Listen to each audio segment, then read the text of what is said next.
Hello everyone, I hope you're all doing fantastic. In today's video, I'm going to show you a super simple way to calculate a 70% discount using your calculator. Let's dive right in. Alright, let's start with an example. Suppose you have an item that costs $1,357 and you want to find out what the final price will be after applying a 70% discount. Here's how to do it in just 3 easy steps. Enter the original price, $1,357, into your calculator.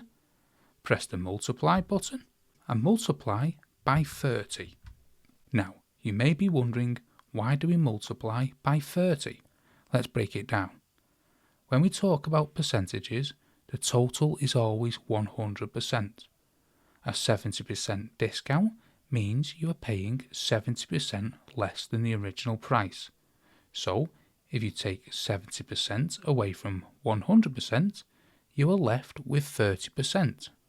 In other words, paying 30% of the original price means you are saving 70%. So, by multiplying the original price by 30, then using the percentage button, you are effectively calculating 30% off the original price, which gives you the final amount after the discount. So finally, let's press that percentage button and voila! The final amount after 70% off is $407.10. Let's do one more example to make sure we've got it. Imagine this time we have an item priced at $2,450. So let's enter that into our calculator, $2,450. Press the multiply button, then multiply it by 30. Press the percentage button.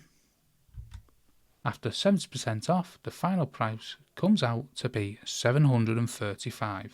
This quick method saves you time and ensures accuracy. And there you have it, folks, a fast and easy way to calculate 70% off a price using your calculator. If you found this video helpful, please give it a thumbs up and don't forget to subscribe to my channel for more quick tips and tricks. Thanks so much for watching, and I'll see you in the next video.